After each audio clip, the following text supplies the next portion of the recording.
मंसूर बिन अम्मार रहमतुल्लाहि तआला अलैह फरमाते हैं, मेरा एक दीनी भाई था, मुझसे बड़ी अकीदत रखता था, मेरी निगाह में तो बड़ा इबादत गुजार भी था क्योंकि तहज्जुद भी पढ़ता था, खौफ खुदा से रोने वाला भी था।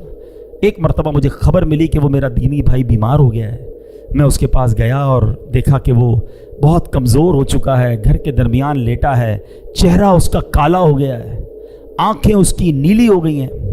मैंने कहा भाई ला इलाहा इल्लल्लाह की कसरत करो। तो उसने अपनी आंखें खोली, बड़ी मुश्किल से मेरी तरफ देखा, फिर बेहोश हो गया। मैंने दोबारा उसे कहा ला इलाहा इल्लल्लाह पढ़ो, आंखें खोली, मुझे देखा, फिर दोबारा आंखें बंद कर ली। अब मैंने सख्ती से उसको कहा कि ला इलाहा इल्लल्लाह पढ़ो, कलमा पढ़ो, मैं ना तुझे गुस्ल दूंगा, ना तुझे कफन पहनाऊंगा, ना तेरा जनाजा पढ़ूंगा, क्योंकि वो बहुत क्लोज था आपसे। तो बंदा पता क्या कहता है, कहता हुजूर मेरे और कलमे के दरमियान रुकावट खड़ी कर दी गई है। मैंने कहा ला हौला वला कुव्वता इल्ला बिल्लाह, तेरी नमाजें किधर गई, कहाँ गए रोजे, वो तहज्जुद, वो रातों की दुआएं किधर गई? तो वो कहता है ए मंसूर मैं ये सारे काम तो करता था मगर अल्लाह की रज़ा के लिए नहीं करता था, मैं लोगों को दिखाने के लिए करता था। मुझे तहज्जुद गुजार कहा जाए, मुझे इबादत गुजार कहा जाए, मुझे नेकूकार कहा जाए, मैं लोगों के लिए करता था। तन्हाई में जब होता था ना अकेले में, तो दरवाज़ा बंद करता था तो खूब गुनाह करता था, शराब पीता था, बेहयाई करता था, बदकारियाँ करता था। एक बार जब मैंने बहुत नाफरमानी की तो मैं बहुत बीमार हो गया, मुझे अपने बचने की उम्मीद नहीं रही। मैंने कुरान खोला, अल्लाह से माफ़ी मांगी, अल्लाह माफ़ कर दे, बहुत रोया, पढ़ते पढ़ते अल्लाह से माफ़ी मांगी, अल्लाह करीम ने मुझे शिफा दे दी। मैं फिर गुनाह में पड़ गया, फिर शैतान के पीछे चल पड़ा, थोड़े अरसे बाद फिर बीमार हुआ, डॉक्टरों ने कहा नहीं बचेगा। मैंने फिर कुरान उठाया, रोते रोते फिर अल्लाह से दुआ मांगी, अल्लाह कुरान के सदके बख्श दे। अल्लाह ने फिर करम किया, मुझे शिफा नसीब हो गई। ए मंसूर में फिर बाज नहीं आया, जब शिफा मिलती थी तो गुनाह करता था, बीमार होता था तो तौबा करता था।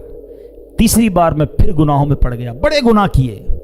अब जब फिर अल्लाह ताला ने बीमार किया, फिर मैं परेशान हुआ, अब कुरान उठाया तो कुरान का एक लफ्ज़ मेरी ज़बान से अदा नहीं हो रहा, मेरी ज़बान पर लॉक लगा दिया गया है, मैं कुरान नहीं पढ़ पा रहा हूँ। अल्लाह की बारगाह में मैंने कहा या अल्लाह तू मुझसे सख्त नाराज़ है, अल्लाह मुझे माफ़ कर दे। कहता है मंसूर मुझे गैब से आवाज़ आई कि जब तू बीमार होता है तो तौबा करता है, जब तंदुरुस्त हो जाता है तो गुनाह करने लग जाता है, जब तकलीफ में मुब्तला होता है तो अल्लाह को याद करता है, रोता है, और जब अल्लाह पाक तुझे नजात देता है तो फिर गुनाहों में पड़ जाता है। क्या तुझे मौत का खौफ ना था?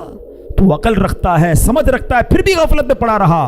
तूने कितनी बार अल्लाह से वादा किया मगर हर बार तूने वादे को तोड़ दिया। हज़रत मंसूर कहते हैं वो बताता जा रहा था, रोता जा रहा था, और जब कहते मैं तो उसके पास से उठकर चल गया कि अब इस बंदे का और क्या हो सकता है। मैं जैसे ही दरवाजे के बाहर निकला उस बंदे का बगैर कलमा पढ़े इंतकाल हो गया।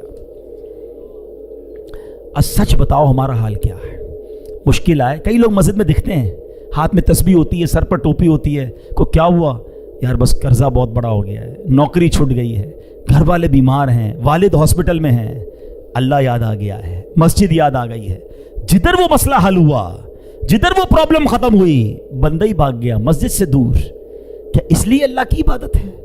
अल्लाह तुम्हें इसलिए याद आता है कि जब मुश्किल आए तो रब याद आया, और अल्लाह ने आसानी दी तो उसी की नाराजगी वाले काम मत करो मेरे प्यारे इस्लामी भाइयों। ऐसा खुशी में भी रब के साथ रब की रहमत को पुकारते रहो, इबादत करते रहो, और अगर कोई तकलीफ और कोई आजमाइश आ जाए फिर भी हम अल्लाह का दर छोड़ के किधर जाएंगे?